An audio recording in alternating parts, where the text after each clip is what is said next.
WRI es el Instituto de Recursos Mundiales. Es una organización de sociedad civil e internacional. Estamos en la interfase entre las dos cosas. Somos esto que se llama un think tank en inglés. Estamos basados en Washington desde hace ya más de 35 años y ahora tenemos una red de oficinas nacionales en diferentes países. En la región de América Latina ya tenemos oficina en Brasil y en México, y desde México estaremos llevando también algunas operaciones en específico en Colombia y después en otros países de la región.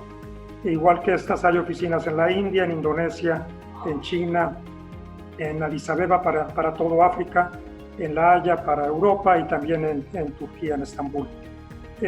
Pues tenemos una agenda amplia, somos un think tank ambiental de entrada, pero también tenemos una agenda que toca temas de desarrollo que ahora se están volviendo tan cruciales en este contexto que estamos viviendo. La agenda cubre temas de ciudades, donde vemos temas de movilidad, por ejemplo, ahí hemos sido muy fuertes en México, temas de transporte, temas de desarrollo urbano, temas de clima a nivel ciudad.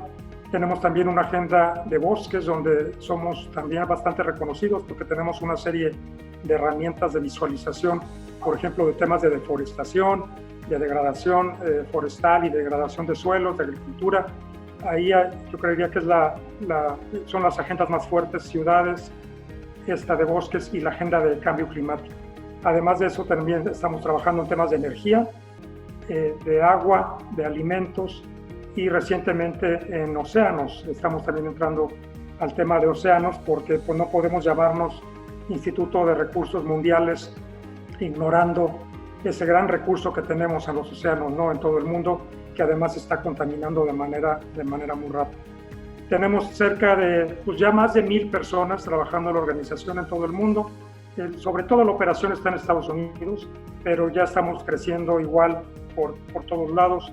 Y pues nuestro fondeo, nuestros recursos con los que avanzamos nuestra agenda vienen sobre todo de fundaciones, de cooperación internacional, cooperación bilateral y mucho también, y recientemente cada vez más fuerte, del sector privado. El sector privado, las empresas, sobre todo las grandes empresas, pues que tienen una responsabilidad social muy clara y que están tratando de ayudar a la transición hacia una economía más verde, más resiliente, más justa, y en eso pues están aportando recursos para instituciones como la nuestra, donde hacemos sobre todo investigación, pero mucha investigación enfocada también a la implementación y a alimentar la toma de decisiones, pues que esté bien fundada en los datos, ¿no? Y en el conocimiento, algo con lo que seguramente MIT y la Escuela de Negocios de MIT Sloan estarán muy de acuerdo en que la política, las decisiones en todos los ámbitos deben estar basadas en el conocimiento y en la evidencia. Esa es la base de nuestro trabajo. Aquí en México, la agenda más fuerte que tenemos ha sido la de ciudades y la de movilidad en concreto, porque por varios años, por más de 10 años, fuimos Centro de Transporte Sustentable, que era un brazo, digamos, de WRI, dentro de uno de los programas de ciudades, enfocado mucho a transporte. Y ahí se impulsó, por ejemplo, el Metrobús de la Ciudad de México, y luego ese modelo se replicó y se sigue replicando en muchas otras ciudades del país, igual que otros modelos de organización del transporte público, privado y de desarrollo urbano. Transporte sigue siendo algo fuerte para nosotros.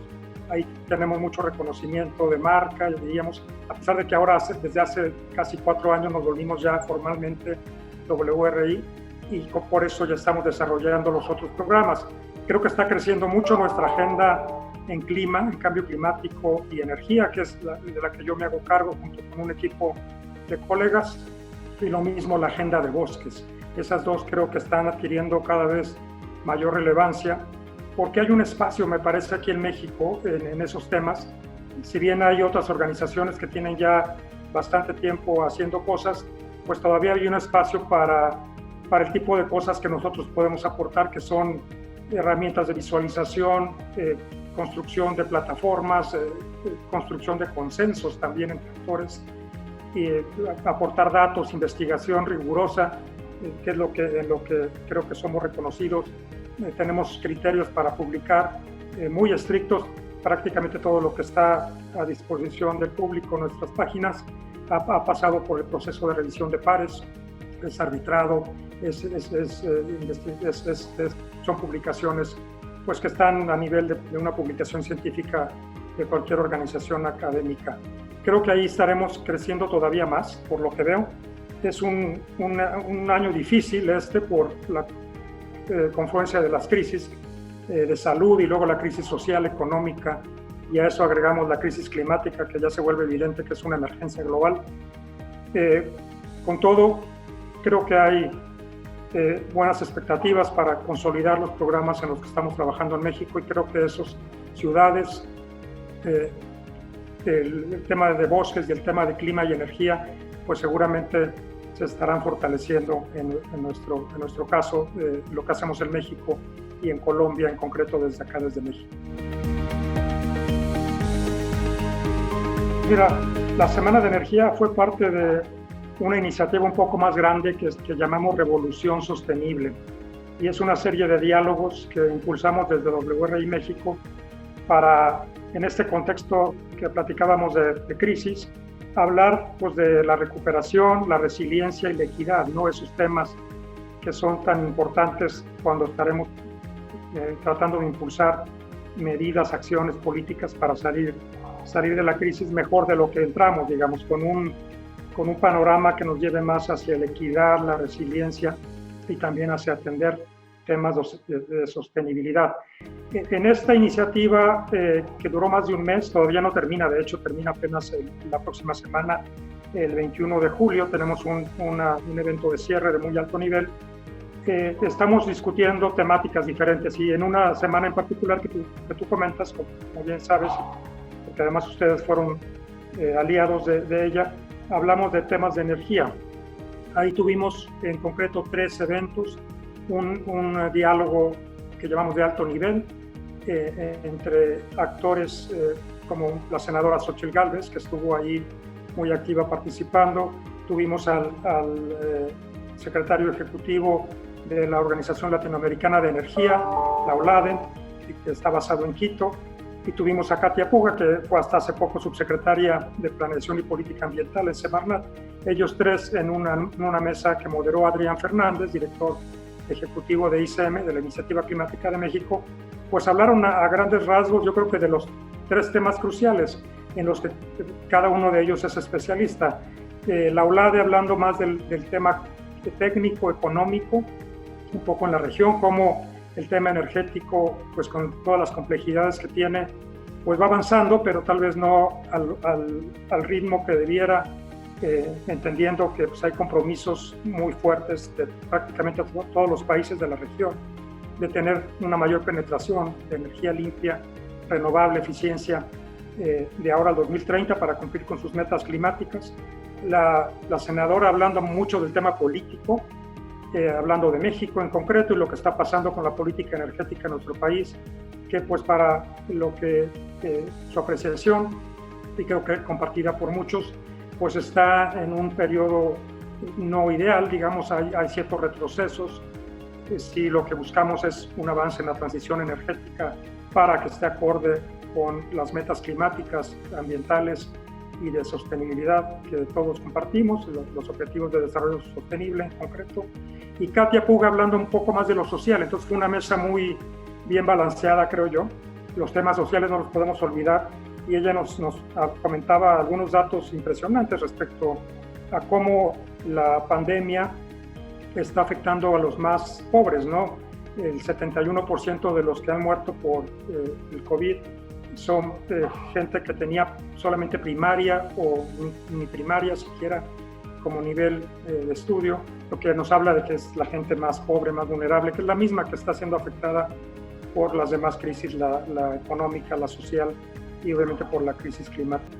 Y luego de eso tuvimos 2 mesas, una enfocada más en actores subnacionales, porque estamos reconociendo que los gobiernos estatales y los gobiernos municipales, a pesar de que tienen atribuciones muy limitadas, ¿no?, para temas energéticos, pues tienen cierto margen para avanzar la agenda de transición energética.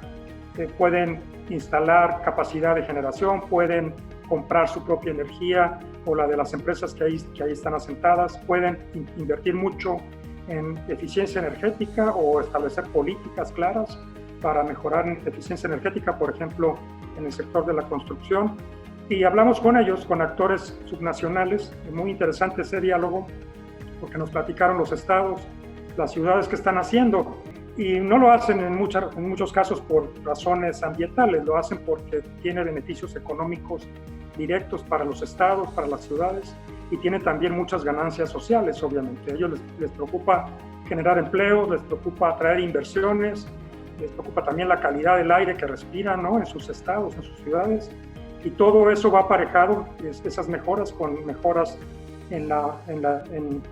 hacia la energía más limpia, ¿no? Fue también un diálogo interesante. Y luego al final de la semana platicamos ya de temas un poco más técnicos, más especializados, sobre opciones para la flexibilización del sistema eléctrico, para un poco romper estos mitos de que no se puede tener más penetración de renovables cuando en los hechos se está dando, está ocurriendo, que hay países que pues, en algunos momentos han operado con prácticamente el 100% de su matriz de generación eléctrica con renovables. Ya lo vimos en Uruguay y en Costa Rica, que son casos cercanos. Siempre nos dicen, bueno, eso pasa en Alemania, pasa en Dinamarca, pasa también en países que se parecen a México, y no necesariamente las limitaciones técnicas pues nos deben atar de manos para hacer las inversiones que hagan falta para avanzar, y creo que ahí pues es necesario tener esos diálogos pues basados de nuevo en el conocimiento científico, técnico, económico, y pues tratar de evitar dogmas y basados más en ideologías del pasado, y tratar de tener discusiones serias. Y con eso cerramos esa semana. Fue una semana interesante para nosotros, y vamos a compilar los resultados de todos estos diálogos, de toda esta iniciativa de Revolución Sostenible, en un documento que vamos a publicar, una hoja de ruta, le estamos llamando, con algunas de las propuestas que se hicieron por parte de los panelistas, de la gente que estuvo participando, de las organizaciones que como ustedes estuvieron ahí participando y apoyando que se avanzara en esta iniciativa. Creo que es un momento en el que hay que salir, es una coyuntura pues interesante, pero además de eso pues complicada, ¿no?, muy compleja, en la que pues creo que el rol de todos es importante, y asumir que somos corresponsables, ¿no?, que no solo el gobierno federal el que tiene que decidir y hacer las cosas, todos tenemos cierta responsabilidad, y hay que estar ahí pues tratando de dar nuestras peleas, ¿no?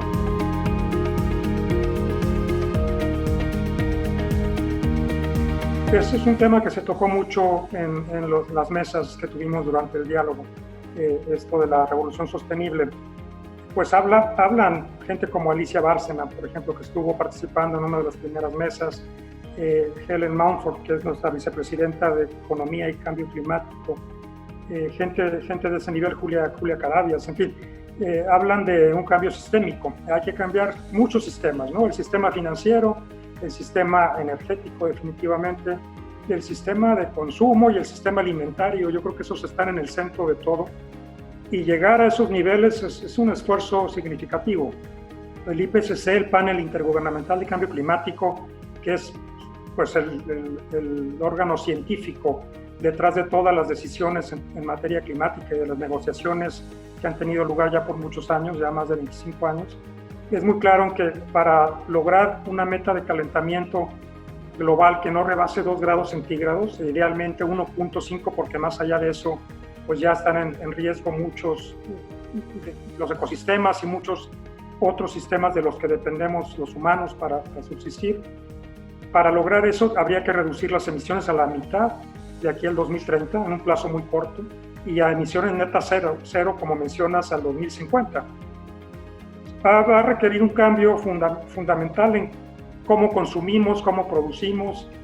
Obviamente nos podemos basar hasta cierto punto en la tecnología, pero la tecnología no nos va a resolver todo.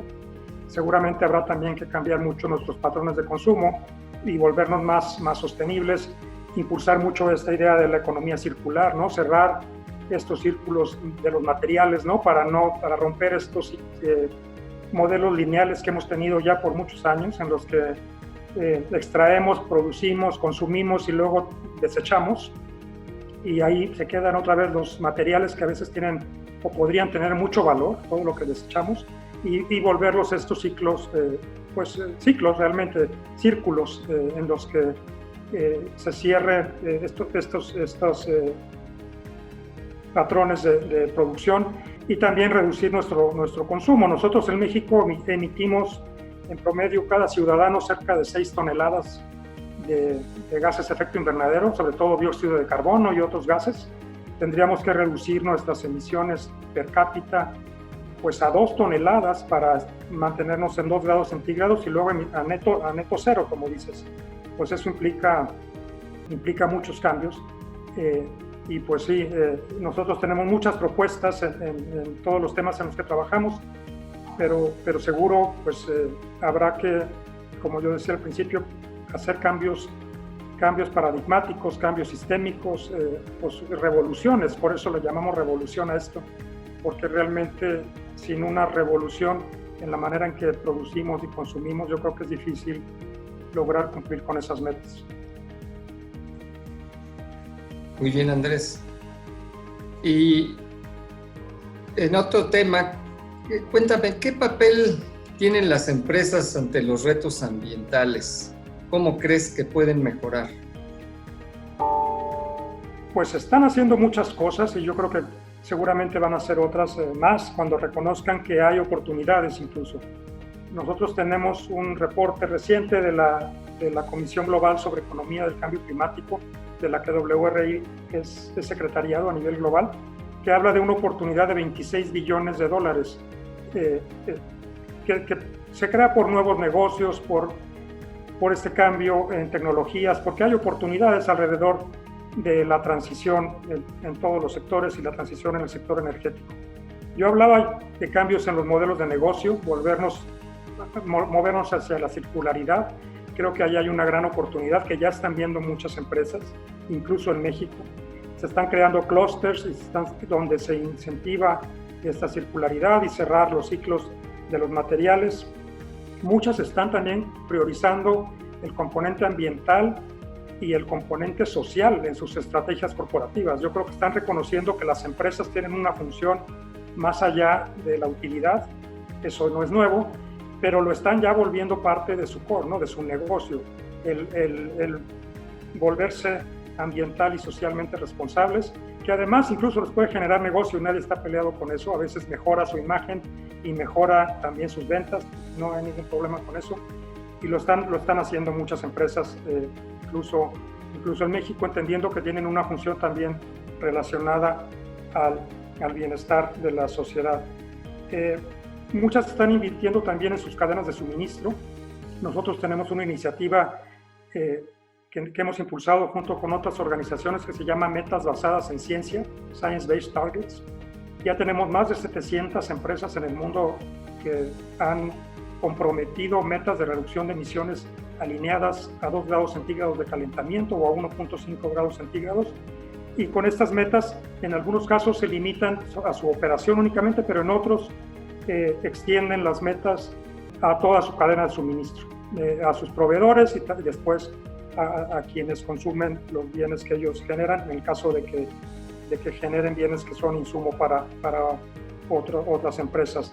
En México tenemos ya empresas como Cemento Chihuahua, FEMSA y Orbia, que es la más reciente. Esas 3 empresas ya de capital mexicano están asumiendo metas basadas en ciencia y son muy serias en lo que están proponiendo.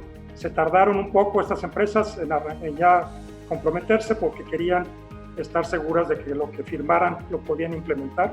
Esto les implica cambios muy importantes, no significativos en sus operaciones, en toda su cadena, y pues por eso lo demoraron hasta estar seguros de cómo podían implementarlo y no nada más firmar por firmar y tener la foto.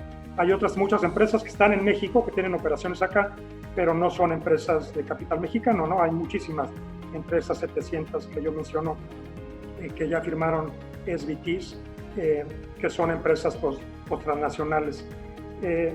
Y están invirtiendo también en bienes bajos en carbono, pues reduciendo emisiones, en descarbonizarse. Acabamos nosotros de completar un estudio para la industria manufacturera en México, donde evaluamos cómo se puede descarbonizar todo este sector.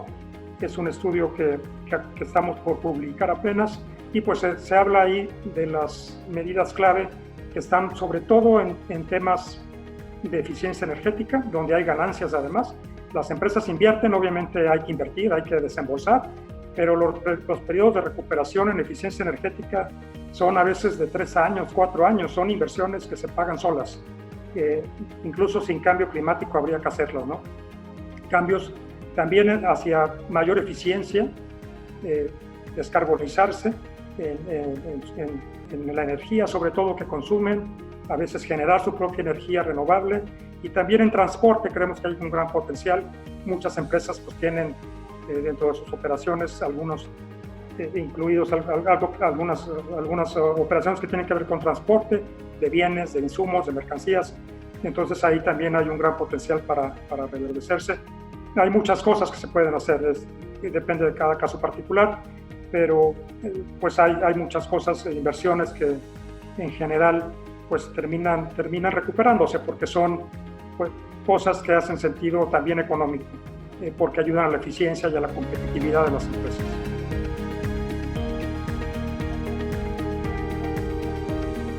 Lo están ya empezando a estudiar con seriedad algunos colegas y otras organizaciones.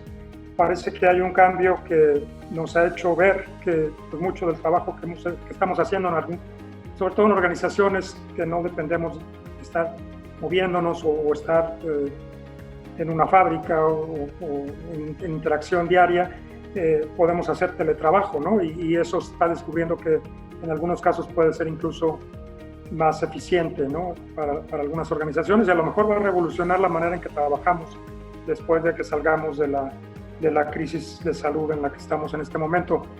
Que los impactos inmediatos han sido en lo ambiental positivos, porque pues, no nos hemos movido tanto en las ciudades, por ejemplo, y eso ha ayudado a que se reduzcan las emisiones. También el consumo ha caído en el mundo, entonces también la demanda de energía ha caído. Hablaban de cerca de 7% la caída de la demanda de energía. Y yo creo que es algo temporal, porque seguramente volveremos a demandar bienes y servicios en todo el mundo. La economía también se recuperará. También estamos en medio de una recesión, eso también siempre para la economía, y con esto pues reduce las emisiones temporalmente. Pero contestando la pregunta, yo creo que puede ser positivo. Siempre las crisis, en el momento en que ocurren, pues obviamente crean shocks. Obviamente hay ganadores, hay perdedores, pero pueden también ser momentos de oportunidad. Yo creo que aquí en esta crisis lo que estamos tratando de hacer nosotros, al menos con esta serie de eventos que tuvimos, con las publicaciones que estaremos sacando, es que se vea con seriedad la oportunidad de realmente pues, construir mejor, ¿no? Build back better, es la frase que nosotros estamos proponiendo y con la que se está impulsando alguna serie de medidas. Hay una lista larga de medidas de recuperación ante la crisis. Hay unas más verdes, otras más grises, ¿no? Otras que están basadas en lo mismo, que invertir en lo mismo que venimos invirtiendo en el pasado. Y yo creo que habría que repensar si esa es la manera en que hay que hacerlo, o realmente movernos hacia inversiones que hagan sentido social, económico, pero también ambiental. Yo creo que es un momento crucial y que nos da una oportunidad para movernos hacia ahí. Lo estamos viendo con preocupación, también con optimismo, pero en lo inmediato, pues sí, una afectación grave a la economía en México. Hoy, justamente, pues, si no es que ayer, la CEPAL sacó un dato, una proyección que hacen de una caída de la economía de México de 9% para este año, y creo que es la más grave que he oído hasta ahora. Venía oyendo 7, luego 8 y ahora ya estamos en 9, de acuerdo a la CEPAL, y una caída de la economía de todo el mundo cercana al 6.5, 7% tal vez, ¿no? Entonces sí, un momento complicado estamos viendo, pero como yo decía, creo que un momento también de oportunidad para fomentar empleo, fomentar desarrollo regional, y creo que lo están viendo no solo los actores nacionales, también los subnacionales y las empresas, la academia. Nosotros trabajamos mucho como yo decía, con gobernadores, con alcaldes, y ellos están también impulsando mucho que la salida de la crisis sea más verde, ¿no? Y también más social y más justa.